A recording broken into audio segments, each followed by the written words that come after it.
이 이야기는 경기도 용인시의 한 가정에서 실제로 일어난 사연을 각색하였습니다. 김정숙은 손에 묻은 밀가루를 앞치마에 쓱 문질렀습니다. 오늘도 아침부터 아들 부부와 남편 대용의 아침상을 차리느라 부산했죠. 서툰 솜씨로 요리하는 며느리 미경의 모습이 눈에 들어왔습니다. 미경은 결혼한 지 3년이 지났지만 아직 기본적인 집안일도 제대로 하지 못했습니다. 정숙은 한숨을 내쉬며 미경에게 다가갔습니다. 미경아, 그렇게 하면 안 돼. 김치찌개는 물을 많이 붓지 말고 국물이 진하게 끓여야지. 미경은 시어머니의 말에 귀를 기울이는 척하다가 슬그머니 얼굴을 찡그렸습니다. 정숙은 그런 며느리의 표정을 놓치지 않았지만 아침부터 언쟁하고 싶지 않아 참았습니다. 요즘 들어 며느리의 태도가 점점 더 버릇 없어지는 것이 마음에 걸렸지만 가족의 화목을 위해 눈 감아주려 했습니다. 어머니, 저는 이렇게 하는 게 더 맛있어요. 제가 하는 방식을 좀 존중해 주시면 안 될까요? 미경의 말투에는 짜증이 묻어났습니다. 정숙은 잠시 말문이 막혔지만 곧 미소를 지으며 대답했습니다. 그래, 내 방식도 있겠지. 하지만 우리 대용이는 국물이 진한 김치찌개를 좋아한단다. 제 남편 취향은 제가 더 잘 알아요. 어머니가 계속 간섭하시니까 요리하기가 싫어진다니까요. 부엌 안의 공기가 순식간에 얼어붙었습니다. 정숙은 가슴이 철렁 내려앉는 기분이었습니다. 며느리의 말투가 날이 갈수록 거칠어지고 있었습니다. 예전에는 얌전하고 공손했던 미경이 이제는 노골적으로 대들기 시작했습니다. 그때 거실에서 신문을 읽던 남편 대철이 부엌으로 들어왔습니다. 그는 아내와 며느리 사이에 팽팽한 긴장감을 느꼈지만 평소처럼 넘어가려 했습니다. 아침밥 준비 다 됐나? 오늘 일찍 나가봐야 해서. 정숙은 억지로 미소를 지으며 밥상을 차리기 시작했습니다. 미경은 시아버지가 오자 더 이상 말을 하지 않았지만 그녀의 얼굴에는 불만이 가득했습니다. 식탁에 앉은 가족들 사이에는 무거운 침묵이 흘렀습니다. 아들 대용이 출근 준비를 하며 식탁에 앉자 정숙은 그의 밥그릇에 밥을 가득 담아주었습니다. 하지만 미경이 손을 내밀어 그 밥그릇을 가로챘습니다. 제가 제 남편 밥은 제가 챙길게요. 어머니는 시아버지 것만 신경 쓰세요. 미경의 말에 식탁의 공기가 더욱 무거워졌습니다. 대용은 당황한 표정으로 아내를 바라보았지만 특별히 어머니를 감싸주는 말은 하지 않았습니다. 대철은 신문에 시선을 고정한 채 식사를 계속했습니다. 정숙은 가슴이 아팠지만 말을 삼켰습니다. 식사가 끝나고 대용이 출근하자 미경은 거실 소파에 앉아 휴대폰을 들여다보기 시작했습니다. 설거지는커녕 자기 밥그릇조차 치우지 않았습니다. 정숙은 한숨을 쉬며 식탁을 정리했습니다. 미경아, 나 좀 도와줄래? 저 지금 피곤해요. 어머니도 아시잖아요. 요즘 제가 잠을 못 자서 힘들다고 말씀드렸잖아요. 정숙은 입술을 깨물었습니다. 며느리의 이런 태도가 처음이 아니었습니다. 요즘 들어 집안일은 모두 자신의 몫이 되었고 미경은 점점 더 게을러졌습니다. 설거지를 하는 동안 정숙의 마음속에는 서운함이 가득 차올랐습니다. 자신이 이 나이에 며느리의 뒤치다꺼리를 해야 한다는 사실이 억울했지만 아들의 행복을 위해 참고 또 참았습니다. 거실에서 텔레비전을 보던 정숙은 미경이 화장을 진하게 하고 외출 준비를 하는 모습을 보았습니다. 평일 오전부터 어디를 가려는 건지 궁금했지만 또다시 감정이 상할까봐 물어보지 않았습니다. 그저 조용히 지켜볼 뿐이었죠. 어디 가니? 대철이 신문에서 고개를 들어 물었습니다. 그는 아직 퇴직하지 않고 재택 근무를 하는 날이었습니다. 친구 만나러요. 왜요? 미경의 대답은 퉁명스러웠습니다. 그냥 물어본 것뿐인데 왜 그렇게 대답하니? 대철의 목소리에 불만이 묻어났습니다. 아니, 자꾸 제가 어디 가는지 감시하는 것 같아서요. 저는 이제 어른이에요. 일일이 보고하고 다니고 싶지 않아요. 정숙은 며느리의 말투에 가슴이 철렁 내려앉았습니다. 요즘 들어 미경은 시부모에게 말대꾸하는 일이 잦아졌고 대용은 그런 아내의 태도를 말리기는커녕 오히려 두둔하는 모습을 보였습니다. 미경아, 시아버지가 관심으로 물어보신 건데 그렇게 말하면 서운하시잖니? 정숙이 조심스럽게 말했지만 미경은 눈을 굴리며 한숨을 내쉬었습니다. 어머니, 저는 감시당하는 기분이 싫어요. 결혼했다고 해서 제 자유까지 포기하고 싶지 않다고요. 누가 내 자유를 빼앗으려는 게 아니라. 됐어요. 전 이만 나갈게요. 저녁에 늦을 거예요. 기다리지 마세요. 미경은 말을 끊고 현관문을 세게 닫고 나갔습니다. 남겨진 시부모는 서로를 바라보며 한숨을 내쉬었습니다. 대철의 얼굴에는 분노가 서서히 올라오고 있었습니다. 저 아이가 점점 버릇이 없어지는구먼. 대용이는 왜 저런 아내를 바로잡지 못하는 거야? 여보, 참아요. 젊은 세대는 생각이 다르니까. 우리가 조금 이해해주면 나아질 거예요. 정숙은 남편을 진정시키려 했지만 그녀의 마음속에도 서운함이 가득했습니다. 자신도 시집살이를 했지만 시부모에게 저렇게 대들지는 않았습니다. 요즘 젊은 세대가 달라졌다고는 하지만 기본적인 예의는 지켜야 한다고 생각했습니다. 저녁이 되어 대용이 퇴근해 집에 돌아왔을 때 정숙은 저녁상을 차리고 있었습니다. 미경은 아직 돌아오지 않았습니다. 어머니, 아버지, 오늘도 수고 많으셨어요. 대용이 인사를 하고 소파에 앉았습니다. 대철은 아들을 똑바로 쳐다보았습니다. 대용아, 너희 마누라 요즘 왜 그러니? 우리한테 말대꾸가 심해. 대용의 표정이 굳었습니다. 아버지, 미경이가 요즘 스트레스를 많이 받아서 그래요. 좀 이해해 주세요. 무슨 스트레스? 하루 종일 집에서 놀다가 친구 만난다고 나가는 애가 무슨 스트레스를 받는다는 거냐? 아버지, 미경이도 요즘 취업 준비하느라 힘들어요. 그리고 솔직히 어머니가 자꾸 간섭하시니까 미경이가 부담을 느끼는 것 같아요. 정숙은 아들의 말에 가슴이 아팠습니다. 자신이 며느리를 간섭한다고? 그저 집안일을 가르쳐 주려고 했을 뿐인데 그것이 간섭으로 보였다니 서운했습니다. 내가 언제 간섭했니? 그저 내 마누라가 살림을 제대로 배우길 바랐을 뿐이야. 어머니, 미경이도 나름대로 노력하고 있어요. 요즘 젊은 부부들은 살림 방식이 달라요. 너무 옛날 방식만 고집하지 마세요. 대용의 말에 대철이 화를 참지 못하고 테이블을 내리쳤습니다. 이 녀석이 어디서 감히 어머니한테 그런 식으로 말하는 거야? 너희 어머니가 너희들 위해서 얼마나 희생하셨는데. 대용은 고개를 돌리며 대꾸했습니다. 저희가 부모님 댁에 얹혀 사는 것도 아니고 그냥 같이 사는 거잖아요. 서로 존중해야죠. 정숙은 아들과 남편 사이에 끼어 진정시키려 했습니다. 그만들래. 밥 먹자. 그때 현관문이 열리고 미경이 들어왔습니다. 그녀는 화려한 쇼핑백을 여러 개 들고 있었고 얼굴에는 미소가 가득했습니다. 하지만 거실의 팽팽한 분위기를 느끼자 표정이 굳었습니다. 무슨 일 있어요? 대용이 일어나 아내에게 다가갔습니다. 아니야, 그냥 좀 얘기하다가. 정숙은 조용히 식탁을 정리하며 며느리의 쇼핑백을 보았습니다. 고가 브랜드의 로고가 선명했습니다.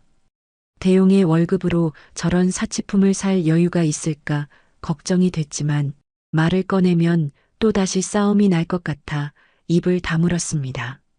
저녁 식사는 무거운 침묵 속에서 진행됐습니다. 미경은 시부모에게 거의 말을 걸지 않았고 대용도 조용히 밥만 먹었습니다. 식사가 끝나자 미경은 자신의 식기를 그대로 두고 방으로 들어갔습니다. 정숙은 또다시 홀로 설거지를 시작했습니다.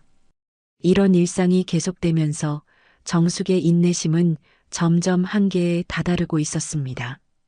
주말 아침 정숙은 평소보다 일찍 일어나 찬거리를 준비했습니다. 오늘은 대용의 생일이었기 때문에 특별히 미역국과 아들이 좋아하는 반찬들을 정성껏 만들고 있었습니다. 남편 대철은 신문을 보다가 아내의 분주한 모습을 바라보았습니다. 여보, 그렇게 신경 쓸 필요 있어? 저 녀석이 요즘 어떻게 구는지 봐봐. 그래도 우리 아들 생일인데. 엄마 마음이 그렇잖아요. 정숙은 미소를 지으며 대답했지만 속으로는 남편의 말이 맞다고 생각했습니다. 요즘 아들과 며느리의 태도가 점점 더 불손해지고 있었습니다. 특히 미경은 시부모를 거의 무시하다시피 했습니다. 오전 11시가 되어서야 대용과 미경이 방에서 나왔습니다. 대용은 하품을 하며 거실로 나왔고 미경은 화장도 하지 않은 채 무표정한 얼굴로 따라 나왔습니다. 대용아, 생일 축하한다. 미역국 끓여놨으니 먹어라. 정숙이 반갑게 말했지만 대용은 별 감흥 없이 고개만 끄덕였습니다. 네, 고마워요. 미경은 부엌으로 가서 커피를 내리기 시작했습니다. 정숙이 끓여놓은 미역국은 쳐다보지도 않았습니다. 대철은 그런 며느리의 모습에 화가 치밀었지만 아내가 보내는 진정하라는 눈빛에 참았습니다. 오늘 저녁에는 맛있는 것 사 먹으러 나갈까? 대용이 생일인데. 정숙이 제안했습니다. 대용이 미경을 바라보았습니다. 저녁에 친구들이랑 약속 있어요. 미경이랑 같이 나갈 거예요. 정숙의 얼굴에 실망감이 번졌습니다. 아들 생일에 가족과 함께하지 않겠다는 말에 서운함이 밀려왔습니다. 그래, 생일인데 가족끼리 같이 보내는 게 어떨까 싶었는데. 어머니, 저희도 저희 생활이 있어요. 친구들이랑 약속을 잡아놨는데 어떻게 취소해요? 미경이 퉁명스럽게 끼어들었습니다. 그녀의 말투에는 짜증이 가득했습니다. 아니, 너는 시어머니가 그렇게 말씀하시는데 그런 식으로 대답하냐? 대철이 참지 못하고 며느리를 노려보았습니다. 미경은 눈을 굴리며 한숨을 내쉬었습니다. 아버님, 저희도 어른이에요. 무조건 시키는 대로 해야 한다고 생각하지 않아요. 대용이의 생일은 대용이가 어떻게 보낼지 결정할 문제 아닌가요? 그 말에 대철의 얼굴이 붉게 변했습니다. 이 집에서는 어른을 공경하는 법도 모르냐? 내가 어른이라면 더욱 예의를 갖춰야 하는 것 아니냐? 미경은 비웃듯이 웃었습니다. 아이 참, 요즘이 어떤 시대인데 아직도 그런 낡은 사고방식을 갖고 계세요? 저희는 그냥 같이 사는 가족일 뿐이지 무조건 복종해야 하는 관계는 아니라고요. 정숙은 가슴이 철렁 내려앉았습니다. 며느리의 말이 너무나 무례했습니다. 대용은 아내의 말에 동조하는 듯 고개를 끄덕이고 있었습니다. 그래, 맞아. 우리도 우리 삶이 있어요. 항상 부모님 뜻대로만 살 수는 없잖아요. 대철은 분노로 떨리는 손으로 식탁을 내리쳤습니다. 이 녀석이 감히 너희 어머니가 너 생각해서 아침부터 미역국을 끓이셨는데 그렇게 대하는 거냐? 대용은 시큰둥하게 대답했습니다. 아버지, 저도 이제 30살이 넘었어요. 생일날 미역국 먹는 게 그렇게 중요한가요? 정숙은 눈물이 나려는 것을 참으며 자리에서 일어났습니다. 됐다, 됐어. 너희들 하고 싶은 대로 해라. 억지로 같이 있자는 게 아니니까. 그녀는 부엌으로 가서 등을 돌렸습니다. 가슴속에서 서운함이 파도처럼 밀려왔지만 아들 앞에서 울고 싶지 않았습니다. 대철은 화가 나서 방으로 들어갔고 거실에는 대용과 미경만 남았습니다. 여보, 우리 그냥 나가자. 여기 있으면 분위기만 더 안 좋아질 것 같아. 미경이 대용의 팔을 잡아당겼습니다. 대용은 잠시 망설이다가 고개를 끄덕였습니다. 그들은 준비를 하고 집을 나갔습니다. 정숙은 창문으로 그들이 나가는 모습을 지켜보았습니다. 아들의 생일에 정성껏 준비한 음식은 식탁 위에 그대로 남겨졌습니다. 1시간 후 대철은 방에서 나와 아내를 찾았습니다. 정숙은 소파에 앉아 텔레비전을 보고 있었지만 눈빛은 허공을 바라보고 있었습니다. 여보, 너무 마음 쓰지 마. 저 녀석들은 우리 마음을 몰라. 저도 잘못한 걸까요? 너무 간섭했나요? 대철은 아내의 어깨를 감싸 안았습니다. 당신이 잘못한 게 뭐가 있어? 그저 어머니로서 할 도리를 했을 뿐인데. 정숙은 남편의 품에 기대어 조용히 눈물을 흘렸습니다. 이제는 자신의 아들이 낯설게 느껴졌습니다. 결혼 전에는 그렇게 효심 깊고 착했던 아들이 결혼 후 완전히 달라진 것만 같았습니다. 앞으로 어떻게 해야 할지 모르겠어요. 계속 이렇게 살아야 하나요? 대철은 한숨을 내쉬었습니다. 좀 더 지켜보자. 하지만 저 아이들이 계속 이렇게 나온다면 우리도 결단을 내려야 할지도 모르겠군. 정숙은 무슨 뜻인지 물으려 했지만 남편의 굳은 표정을 보고 말을 삼켰습니다. 어쩌면 이 가족의 균열은 이미 돌이킬 수 없을 만큼 깊어진 것인지도 모른다는 생각이 들었습니다. 저녁 시간 대용과 미경이 집에 돌아왔을 때 거실은 어두웠습니다. 시부모는 이미 방에 들어가 있었고 식탁 위에는 랩으로 덮인 음식들이 그대로 놓여 있었습니다. 미경은 그것을 힐끗 보더니 무시한 채 방으로 향했습니다. 여보, 잠깐만. 대용이 미경을 불러 세웠습니다. 우리가 좀 심했던 것 같아. 어머니께 사과드려야 하지 않을까? 미경은 짜증스러운 표정으로 돌아보았습니다. 무슨 사과? 우리가 뭘 잘못했다고? 그냥 우리 생활을 하겠다고 한 것뿐인데. 그래도 오늘 내 생일이라고 어머니가 아침부터 준비하셨는데. 여보, 당신은 정말 왜 그러는지 모르겠어요. 시부모님께 저렇게 꼼짝 못하면서 살 거예요? 우리는 우리 삶이 있다고요. 당신도 이제 독립해야 할 때가 됐어요. 대용은 한숨을 내쉬었습니다. 아내의 말이 맞는 것 같기도 했지만 한편으로는 부모님께 미안한 마음이 들었습니다. 그러나 미경의 강한 주장에 결국 고개를 끄덕였고 두 사람은 말없이 방으로 들어갔습니다. 다음 날 아침 식탁에 모인 가족들 사이에는 무거운 침묵이 감돌았습니다. 정숙은 평소처럼 아침 식사를 준비했지만 얼굴에는 피로와 상처가 역력했습니다. 대철은 신문을 보는 척하며 아들 부부를 힐끔거렸습니다. 어제 재미있게 놀았니? 정숙이 억지로 미소를 지으며 물었습니다. 네. 대용이 짧게 대답했습니다. 미경은 아무 말도 하지 않고 휴대폰만 들여다보고 있었습니다. 정숙은 마음을 가다듬고 다시 말을 이었습니다. 다음 주에 삼촌 생신인데 같이 가면 어떨까 싶어서. 저희는 안 갈 거예요. 미경이 단호하게 말을 끊었습니다.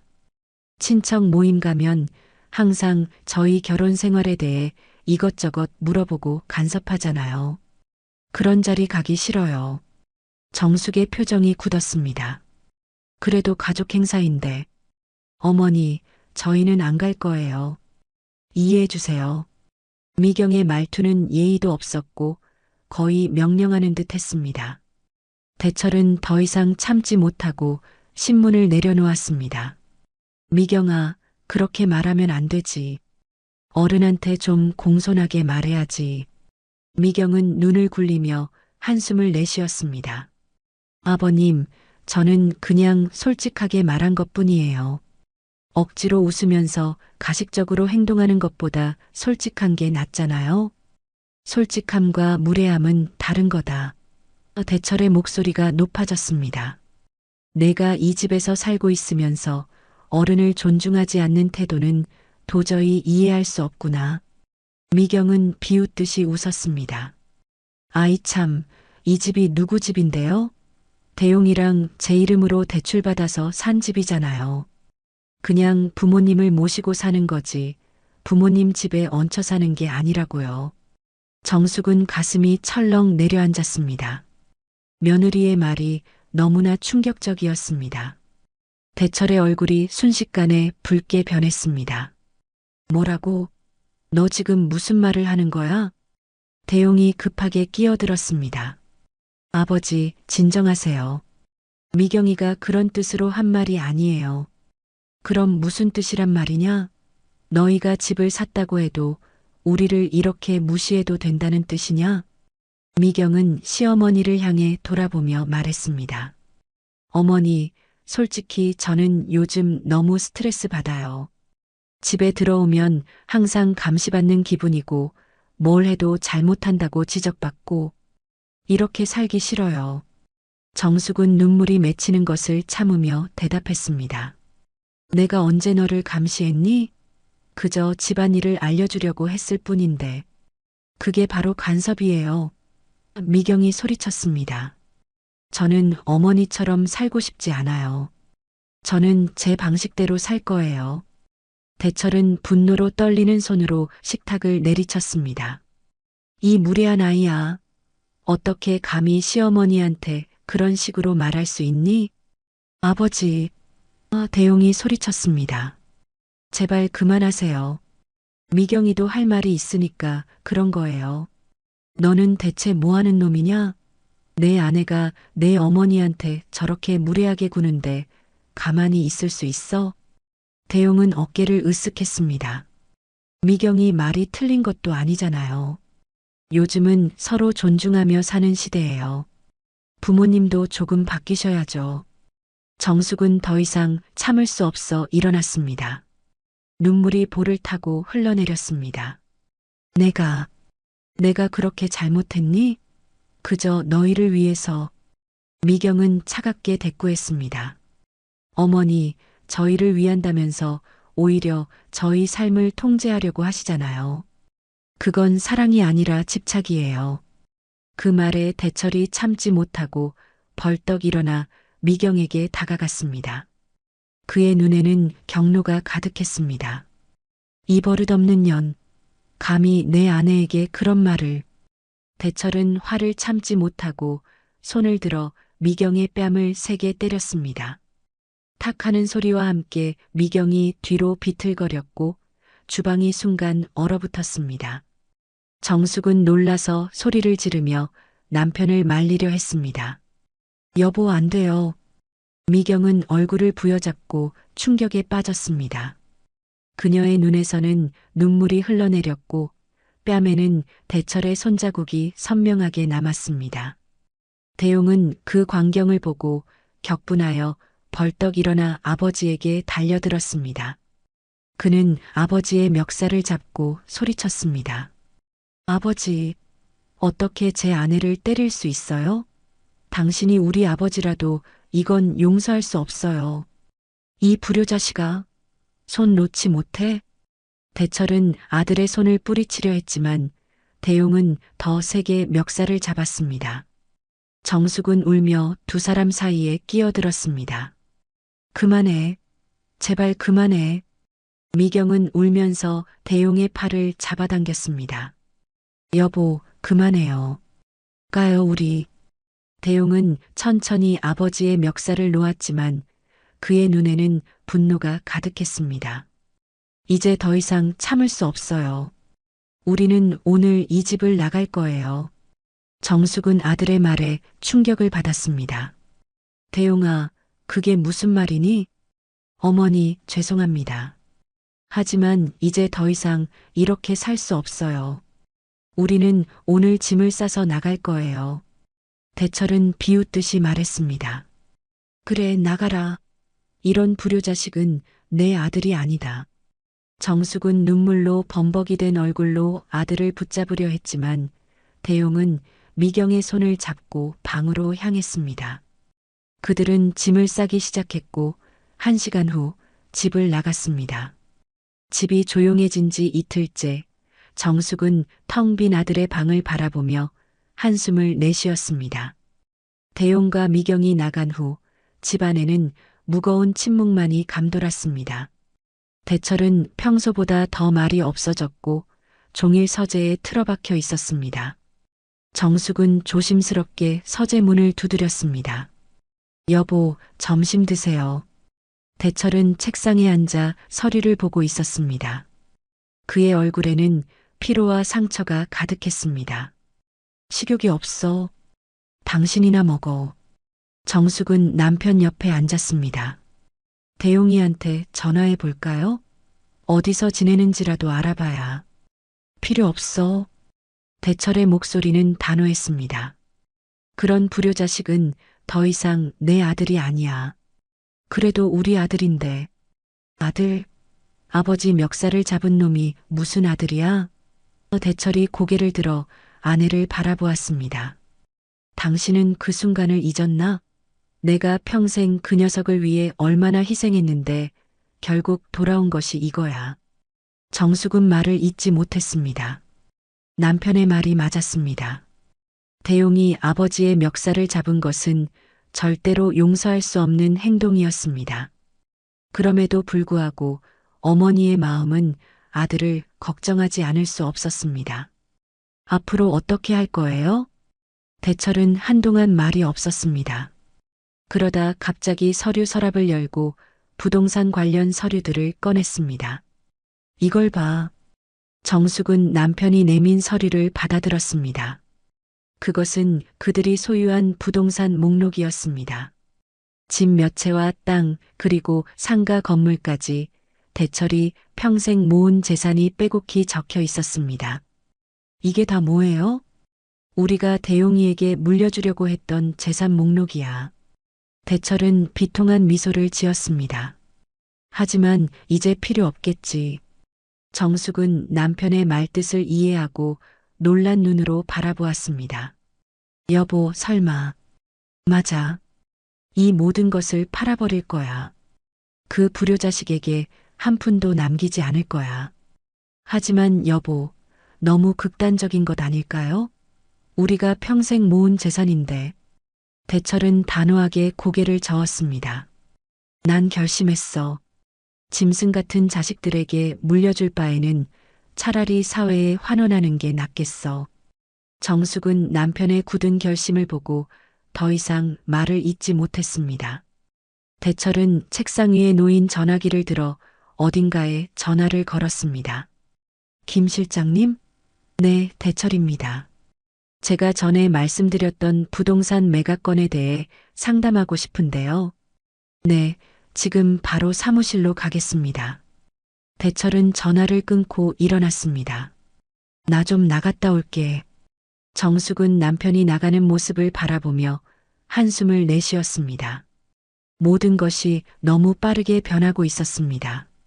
불과 며칠 전까지만 해도 그들은 평범한 가족이었는데 이제는 모든 것이 산산조각이 났습니다. 대철이 나간 후 정숙은 아들의 방으로 들어갔습니다. 급히 짐을 싸느라 방은 여전히 어질러져 있었습니다. 침대 위에는 대용이 어릴 때 사진이 담긴 액자가 놓여 있었습니다. 정숙은 그 사진을 들어 바라보았습니다. 해맑게 웃고 있는 어린 대용의 모습에 눈물이 흘러내렸습니다. 우리가 뭘 그렇게 잘못했을까? 몇 시간 후 대철이 돌아왔습니다.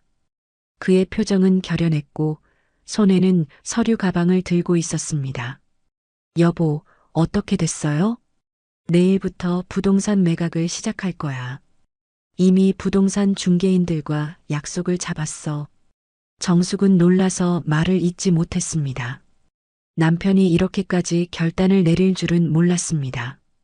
그렇게 급하게 팔면 손해보는 것 아니에요?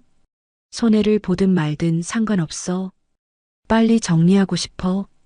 대철은 서재로 들어가 서류 가방을 내려놓았습니다. 그리고 다시 거실로 나와 아내 앞에 앉았습니다. 여보, 내가 생각한 게 있어. 뭔데요? 재산을 팔아서 생긴 돈으로 재단을 설립하려고 해. 정숙은 놀란 눈으로 남편을 바라보았습니다. 재단이요? 그래, 장학재단 같은 걸 만들어서 어려운 아이들을 돕고 싶어. 짐승 같은 자식들에게 물려줄 바에는 자라나는 새싹들을 양성하는 게 낫겠다는 생각이 들었어. 정숙은 한동안 말이 없었습니다. 그녀도 아들의 행동에 깊은 상처를 받았지만 이렇게 급격한 변화는 두려웠습니다. 우리 좀 더 생각해 보는 건 어떨까요? 나중에 후회할지도 모르잖아요. 대철은 단호하게 고개를 저었습니다. 내 마음은 확고해. 당신도 곧 이해하게 될 거야. 다음 날부터 대철의 말대로 부동산 매각이 시작되었습니다. 놀랍게도 집들은 빠르게 팔려나갔고 한 달도 채 되지 않아 그들이 가진 부동산 대부분이 현금화되었습니다. 정숙은 그 모든 과정을 지켜보며 남편의 결단력에 놀랐습니다. 어느 날 저녁 대철은 변호사와 함께 집에 돌아왔습니다. 그는 정숙에게 재단 설립에 관한 서류를 보여주었습니다. 새싹 장학재단이라고 이름 지었어. 어떤 것 같아? 정숙은 서류를 천천히 살펴보았습니다. 재단의 목적은 형편이 어려운 학생들에게 장학금을 지원하고 교육 프로그램을 운영하는 것이었습니다. 좋은 일이네요. 대철은 만족스러운 미소를 지었습니다. 이제 우리 인생의 새로운 장을 시작하는 거야. 배은망덕한 자식 대신 진정으로 우리의 도움이 필요한 아이들을 돕는 거지. 정숙은 남편의 손을 잡았습니다. 처음에는 남편의 결정이 극단적이라고 생각했지만 이제는 어쩌면 이것이 그들에게 새로운 의미를 가져다 줄지도 모른다는 생각이 들었습니다. 함께 하겠습니다, 여보.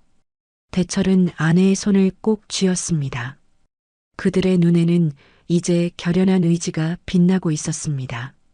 상처와 배신을 딛고 새로운 시작을 향해 나아가기로 한 것입니다. 새싹 장학재단의 출범식 날이었습니다.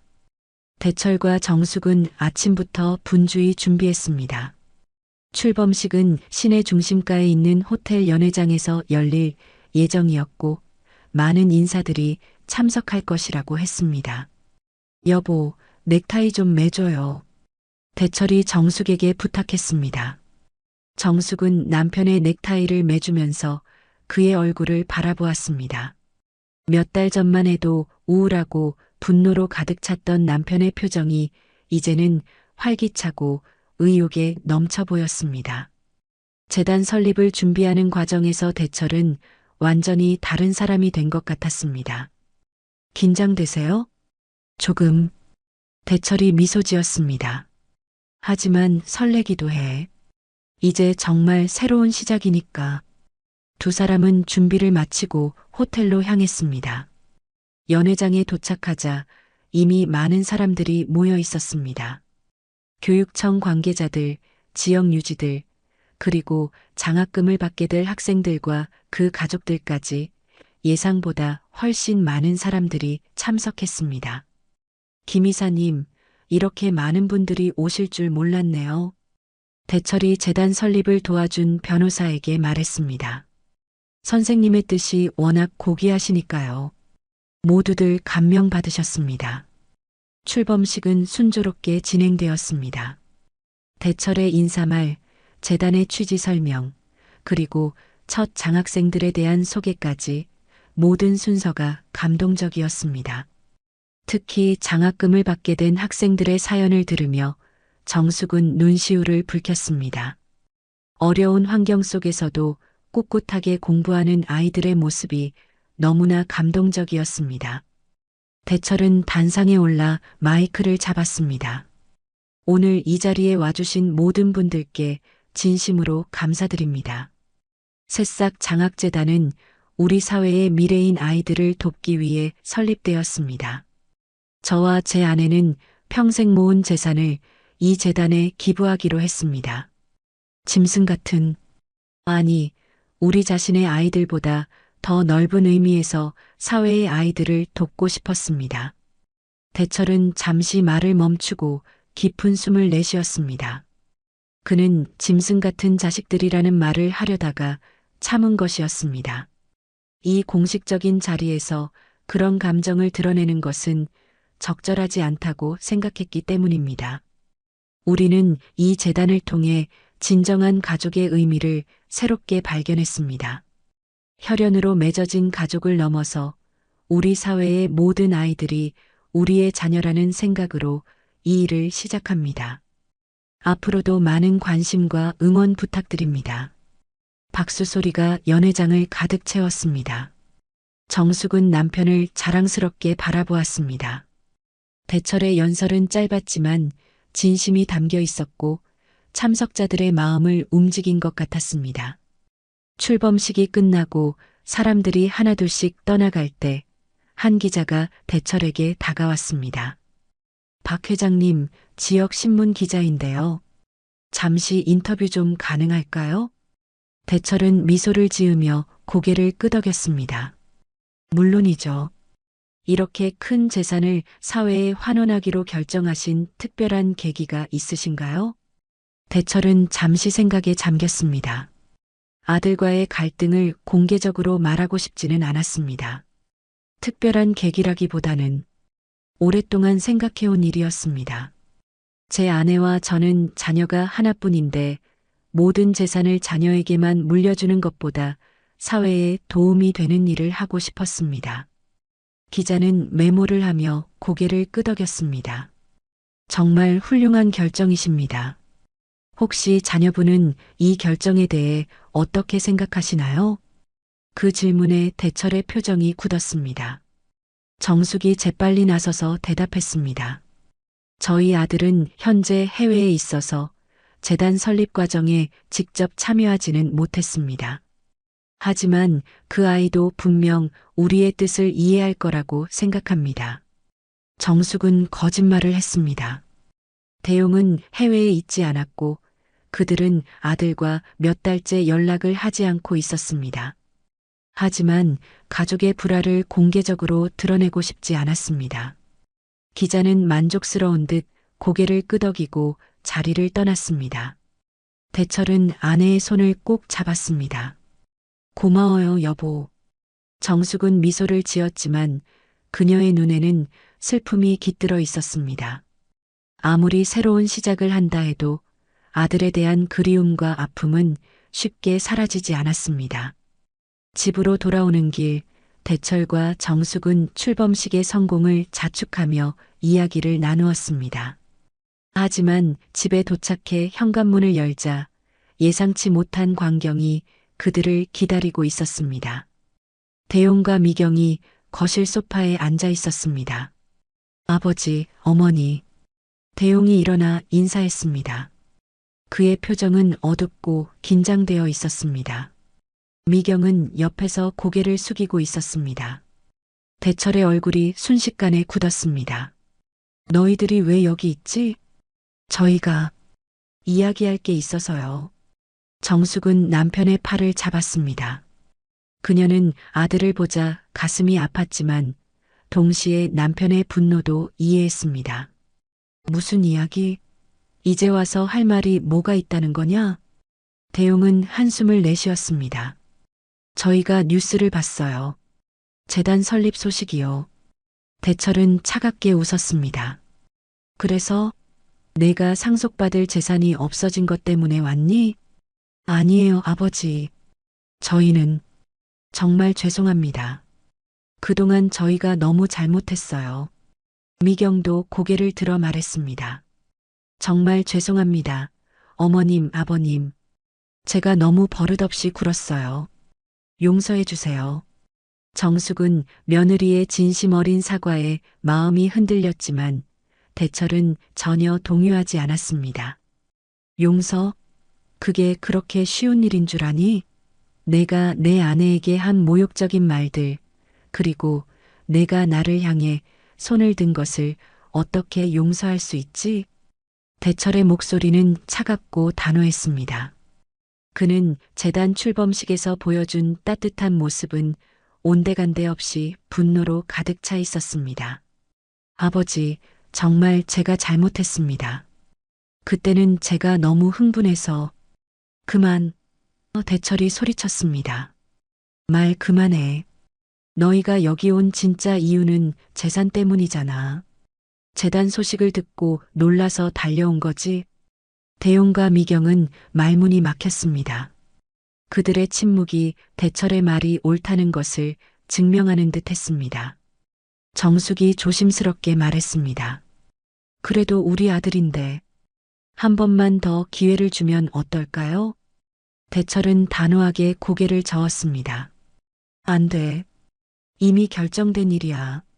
재단은 설립됐고 모든 재산은 그곳에 기부됐어. 돌이킬 수 없어. 대용의 얼굴이 창백해졌습니다. 정말로요? 모든 재산을. 그래, 모든 것을. 대철의 목소리는 확고했습니다. 너희에게 물려줄 생각이었던 모든 것을 말이다. 이제 너희는 스스로의 힘으로 살아가야 할 거야. 미경이 눈물을 흘리며 말했습니다. 어머님, 저희가 정말 잘못했어요. 제발 한 번만 더 기회를 주세요. 정숙은 며느리를 바라보았습니다. 그녀의 눈물이 진심인지 아닌지 판단하기 어려웠습니다. 그동안 너무 많은 상처를 받아왔기 때문에 이제는 쉽게 마음을 열 수 없었습니다. 그만 가봐. 대철의 목소리는 얼음장처럼 차가웠습니다. 더 이상 할 말 없어. 대용과 미경은 절망적인 표정으로 서로를 바라보았습니다. 그들이 생각했던 것보다 상황은 훨씬 심각했습니다. 부모님이 재산을 모두 처분하고 재단에 기부했다는 사실이 이제야 현실로 다가왔습니다. 아버지, 정말 그렇게 하셨어요? 저희를 위해 모아두신 재산을 전부. 대용의 목소리가 떨렸습니다. 그래, 모두 다. 대철은 냉정하게 대답했습니다. 내가 내 멱살을 잡은 그 순간 난 결심했다. 너 같은 불효자식에게 한 푼도 남기지 않겠다고. 정숙은 남편과 아들 사이에 끼어 상황을 완화시키려 했습니다. 대용아, 너희가 떠난 후 아버지가 많이 상처받으셨어.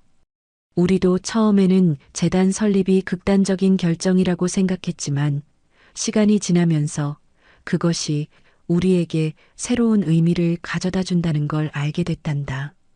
대용은 어머니의 말에 고개를 떨구었습니다. 미경은 옆에서 계속 흐느끼고 있었습니다. 어머니, 저희가 정말 잘못했어요. 하지만 저희를 용서해 주실 수는 없나요? 우리 가족이 다시 예전처럼. 대철이 말을 끊었습니다. 예전처럼? 그게 가능할 것 같니? 내가 내 아내를 모욕하고 내가 내 멱살을 잡은 후에 아버지, 그때는 제가 너무 화가 나서 미경이가 맞는 걸 보니까 정신이 없었어요. 그래, 내 아내가 맞았지. 하지만 왜 맞았는지 생각해 봤니? 그 아이가 얼마나 무례하게 굴었는지, 내 어머니에게 얼마나 모욕적인 말을 했는지 기억나니? 미경은 고개를 더 깊이 숙였습니다. 그녀의 어깨가 흐느낌으로 떨렸습니다. 죄송합니다, 아버님. 제가 정말 잘못했어요. 당시에는 제가 얼마나 무례하게 행동했는지 몰랐어요. 하지만 이제는 제 잘못을 깨달았습니다. 대철은 미경을 차갑게 바라보았습니다. 내 사과가 진심인지 아니면 재산 때문인지 난 판단할 수 없구나. 정숙이 조심스럽게 말했습니다. 여보, 그래도 아이들이 잘못을 뉘우치고 있잖아요. 뉘우침? 그들이 정말로 뉘우치고 있을까? 대철은 쓴웃음을 지었습니다. 내 생각에는 재단 소식을 듣고 놀라서 온 것 같은데. 대용이 다급하게 말했습니다. 아니에요, 아버지.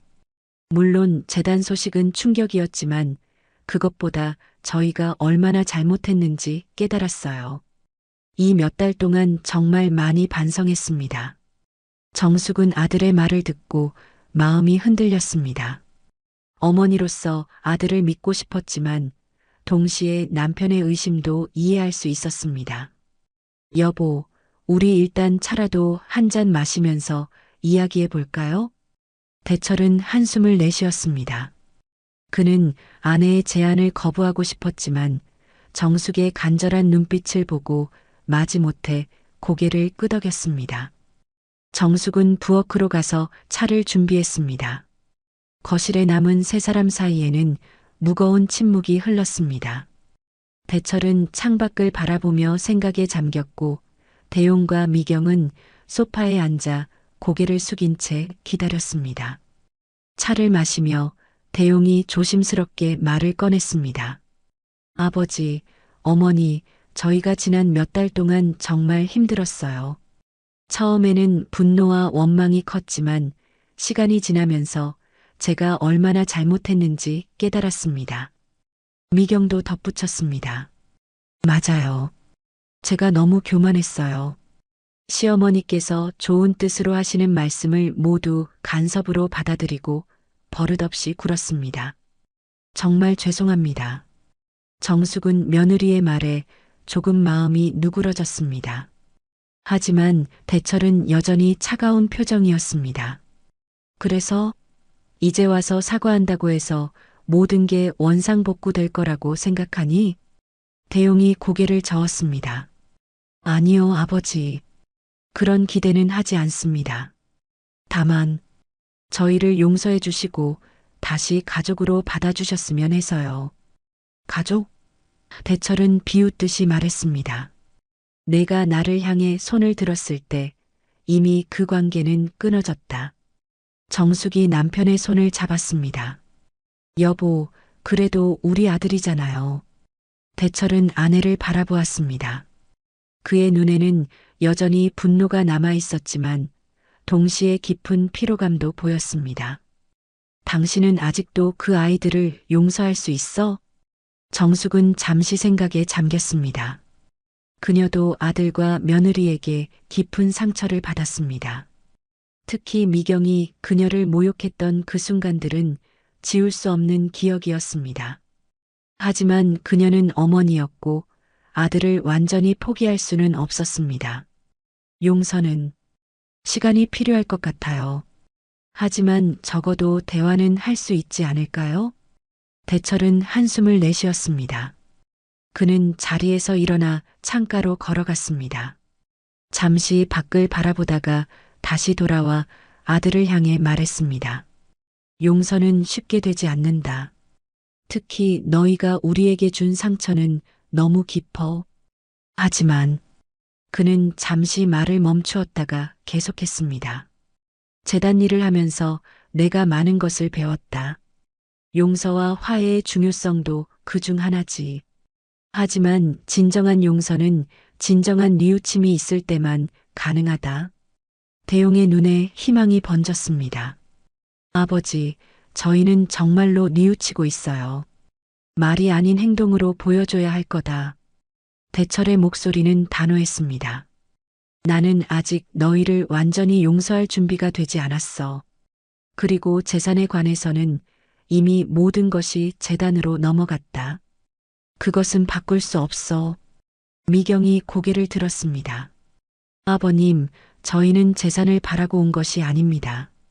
정말로 가족관계를 회복하고 싶어서 왔어요. 대철은 미경을 의심스럽게 바라보았습니다. 그는 여전히 며느리의 진심을 믿지 못했습니다. 시간이 말해줄 거야. 너희가 정말로 변했는지 아니면 그저 재산을 잃은 충격 때문에 일시적으로 착해진 것인지. 정숙은 긴장된 분위기를 풀기 위해 말했습니다. 오늘은 이만 돌아가는 게 어떨까?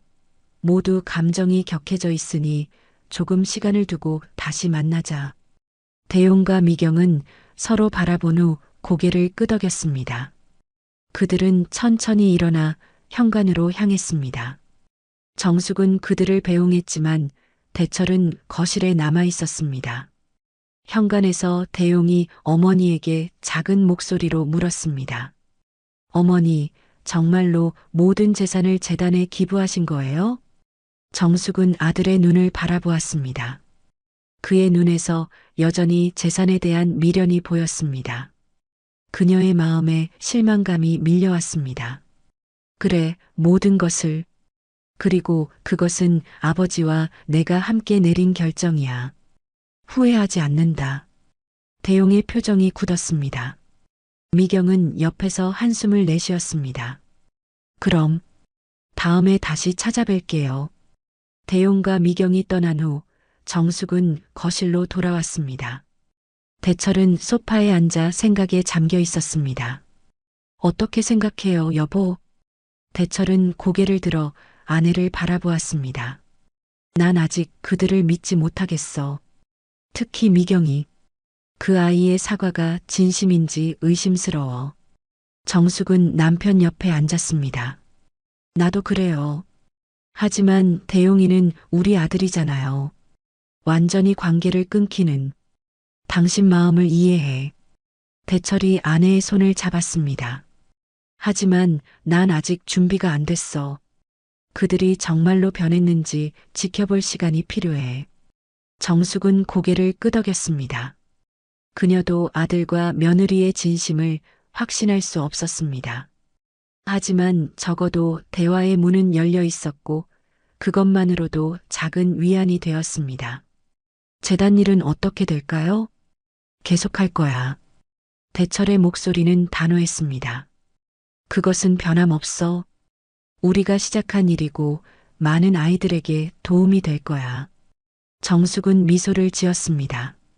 남편이 재단 활동을 통해 새로운 삶의 의미를 찾은 것 같았고 그것은 긍정적인 변화였습니다. 함께 하겠습니다, 여보. 두 사람은 서로를 바라보며 미소 지었습니다. 상처와 배신을 넘어 그들은 이제 새로운 길을 걷고 있었습니다. 아들과의 관계는 아직 불확실했지만 적어도 그들은 서로를 의지하며 앞으로 나아갈 수 있었습니다. 새싹 장학재단 설립 3개월 후 대철과 정숙의 일상은 완전히 달라졌습니다. 그들은 매일 재단 사무실에 출근하여 장학생들을 만나고 교육 프로그램을 계획하는 일에 몰두했습니다. 처음에는 낯설었던 일들이 이제는 그들에게 큰 보람과 기쁨을 가져다 주었습니다. 여보, 오늘 장학생 면접 몇 명 남았죠? 정숙이 사무실에서 서류를 정리하며 물었습니다. 대철은 컴퓨터 화면을 보며 대답했습니다. 3명 정도. 모두 어려운 환경에서도 열심히 공부하는 아이들이야. 정숙은 미소를 지었습니다. 그들이 도움을 주는 학생들의 이야기를 들을 때마다 가슴이 따뜻해졌습니다. 비록 아들과의 관계는 여전히 서먹했지만 다른 아이들에게 희망을 주는 일은 그녀에게 새로운 의미를 가져다 주었습니다. 대용과 미경은 그 후로도 몇 번 찾아왔지만 대철은 여전히 완전한 용서를 하지 못했습니다. 그는 예의는 갖추었지만 깊은 대화는 피했고 정숙만이 아들 부부와 소통했습니다. 그럼에도 불구하고 시간이 지날수록 서로 간의 긴장감은 조금씩 줄어들고 있었습니다. 오후에 면접이 끝나고 대철과 정숙은 함께 집으로 돌아가는 길이었습니다. 그때 정숙의 휴대폰이 울렸습니다. 여보세요? 대용이니? 정숙의 표정이 밝아졌다가 이내 걱정스러운 빛으로 바뀌었습니다. 무슨 일이야? 그래. 알았어. 지금 갈게. 전화를 끊은 정숙은 남편을 바라보았습니다. 대용이 집에 왔대요. 중요한 이야기가 있다고. 대철은 한숨을 내쉬었습니다. 또 무슨 일이지? 모르겠어요. 하지만 목소리가 심각했어요. 두 사람은 서둘러 집으로 향했습니다. 거실에 도착하자 대용이 혼자 소파에 앉아 있었습니다. 그의 표정은 어둡고 피로해 보였습니다. 무슨 일이니? 정숙이 걱정스럽게 물었습니다. 대용은 고개를 들어 부모님을 바라보았습니다. 어머니, 아버지, 미경이와 제가 별거 중이에요. 정숙은 놀라서 입을 가렸습니다. 무슨 일이 있었니? 대용은 한숨을 내쉬었습니다. 재산 문제로 계속 다투었어요. 미경이는 아버지가 재산을 모두 재단에 기부한 것을 받아들이지 못했고 저를 탓했어요.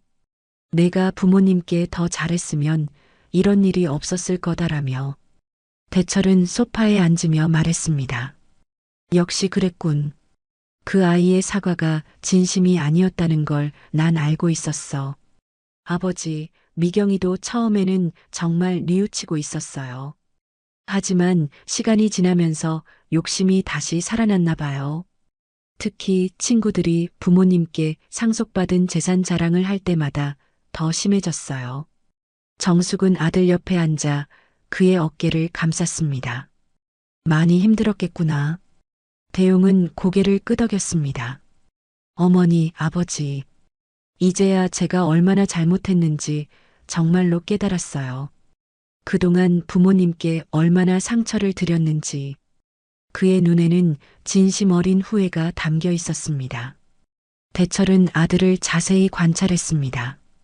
이전과는 달리 대용의 태도에서 진정한 뉘우침이 느껴졌습니다. 대용아, 너희 앞으로 어떻게 할 계획이니? 대철이 조용히 물었습니다. 일단 별거 중이고 아마 이혼하게 될 것 같아요. 미경이는 재산 없는 저와 살고 싶지 않다고 했어요. 정숙은 안타까운 마음에 한숨을 내쉬었습니다. 그렇구나. 대용은 고개를 들어 아버지를 바라보았습니다. 아버지, 이제 와서 이런 말씀드리는 게 염치 없지만 정말 죄송합니다. 아버지 멱살을 잡은 것은 제 인생에서 가장 후회되는 순간이에요. 용서해 주실 수 없다는 것도 이해합니다. 대철은 잠시 말없이 아들을 바라보았습니다. 그의 표정에서 진정한 후회와 고통이 느껴졌습니다. 처음으로 대철의 마음에 작은 변화가 생겼습니다. 사람은 실수를 통해 배운다. 대철이 마침내 입을 열었습니다. 너도 이제 그 과정을 겪고 있는 것 같구나. 대용의 눈에 희망이 번졌습니다. 아버지, 완전한 용서는 아직 시간이 필요하다. 하지만 너의 진심 어린 뉘우침은 받아들일 수 있을 것 같구나. 정숙은 남편의 말에 감동하여 그의 손을 꼭 잡았습니다. 그녀는 남편이 드디어 마음의 문을 조금이나마 열었다는 것에 안도했습니다. 이제 어디서 지내니? 정숙이 물었습니다. 친구 집에 잠시 머물고 있어요. 직장도 다시 알아보는 중이고. 대철은 잠시 생각에 잠겼습니다. 그리고 결심한 듯 말했습니다. 대용아, 재단에서 일할 생각 있니? 대용은 놀라서 아버지를 쳐다보았습니다. 재단에서요? 그래. 우리가 하는 일을 도와줄 사람이 필요해. 내가 관심 있다면. 대용의 눈에 눈물이 고였습니다. 정말요? 정말 감사합니다, 아버지. 정숙은 감동하여 두 사람을 바라보았습니다.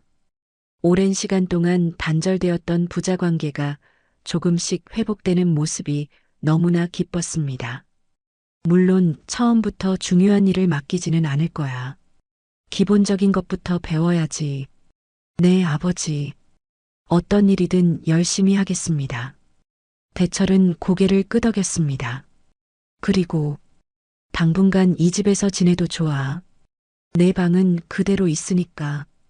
대용은 감격하여 말을 잇지 못했습니다. 그는 고개를 숙이고 눈물을 훔쳤습니다. 감사합니다. 정말 감사합니다. 정숙은 아들을 포옹했습니다. 그녀의 눈에도 눈물이 맺혔습니다. 오랜 시간 동안 그녀가 바라왔던 가족의 화해가 드디어 시작되는 것 같았습니다. 한 달 후, 새싹 장학재단은 첫 번째 큰 행사를 개최했습니다. 장학생들과 그 가족들, 그리고 지역사회 인사들이 모인 자리였습니다. 대철은 단상에 올라 마이크를 잡았습니다. 오늘 이 자리에 와주신 모든 분들께 감사드립니다. 새싹 장학재단은 저와 제 가족에게 새로운 시작을 의미합니다. 처음에는 상처와 분노에서 시작된 결정이었지만 이제는 진정한 사랑과 나눔의 의미를 깨닫게 되었습니다. 대철은 잠시 말을 멈추고 객석에 앉아 있는 아들을 바라보았습니다. 대용은 재단에서 일한 지 한 달이 되었고 열심히 배우며 성실하게 일했습니다. 특히 오늘은 제 아들을 소개하고 싶습니다. 대용이는 이제 재단의 일원이 되어 함께 새싹들을 돕는 일에 동참하고 있습니다. 우리 가족이 겪은 어려움과 갈등은 결국 우리를 더 강하게 만들었고 더 넓은 의미의 가족을 만들어냈습니다. 대용은 아버지의 말에 감동하여 고개를 숙였습니다. 그의 눈에는 눈물이 고였지만 그것은 행복의 눈물이었습니다. 행사가 끝난 후 대철과 정숙 그리고 대용은 함께 집으로 돌아왔습니다. 거실에 앉아 차를 마시며 그들은 재단의 미래에 대해 이야기했습니다. 아버지, 제가 생각한 새 프로그램이 있어요. 장학금뿐만 아니라 학생들에게 멘토링도 제공하면 어떨까요? 대철은 아들의 제안에 관심을 보였습니다. 그거 좋은 생각이구나. 어떻게 진행할 계획이니? 두 사람은 열정적으로 의견을 나누었고 정숙은 그 모습을 행복하게 지켜보았습니다. 오랜 갈등 끝에 그들은 이제 진정한 가족으로 다시 하나가 되어가고 있었습니다. 미경은 결국 대용과 이혼했습니다. 그녀는 재산 없는 남편과의 삶을 선택하지 않았고 다른 도시로 떠났습니다. 대용에게는 고통스러운 시간이었지만 부모님의 지지와 새로운 일에 대한 열정이 그를 지탱해 주었습니다. 재단은 점점 성장했고 더 많은 학생들에게 도움을 주었습니다. 대철과 정숙 그리고 대용은 함께 일하며 진정한 나눔의 의미를 깨달았습니다. 상처는 여전히 남아 있었지만 그들은 그 상처를 통해 더 강해지고 현명해졌습니다. 어느 날 저녁 가족 세 사람은 정원에 앉아 별을 바라보고 있었습니다. 대철은 문득 아들에게 물었습니다. 후회하니? 재산 상속 받지 못한 것을. 대용은 잠시 생각하다가 고개를 저었습니다. 아니요, 아버지. 오히려 감사해요.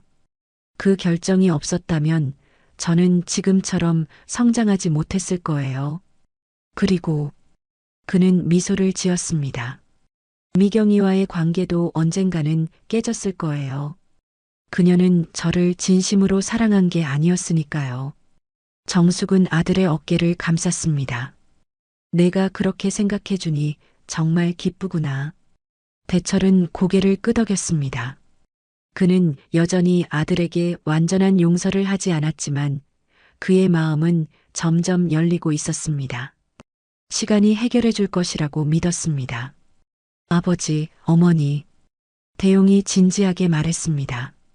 저는 이제 정말로 이해해요. 부모님께서 그동안 얼마나 저를 위해 희생하셨는지, 그리고 제가 얼마나 감사해야 하는지를. 대철과 정숙은 서로를 바라보며 미소 지었습니다. 비록 그들이 계획했던 삶의 방향은 완전히 달라졌지만 이 새로운 길도 나쁘지 않았습니다. 오히려 더 의미 있고 충만한 삶이었습니다. 별이 빛나는 하늘 아래 세 사람은 조용히 앞으로의 계획을 나누었습니다. 상처는 치유되고 있었고 새로운 시작이 그들을 기다리고 있었습니다. 대철은 결코 아들을 완전히 용서하지 않았지만 함께 일하며 새로운 관계를 쌓아가고 있었습니다. 그것으로 충분했습니다. 짐승 같은 자식들에게 물려줄 바에는 자라나는 새싹들을 양성하겠다는 결심은 역설적으로 그들 가족에게 새로운 희망의 씨앗을 심어주었습니다. 그리고 그 씨앗은 이제 서서히 자라나고 있었습니다.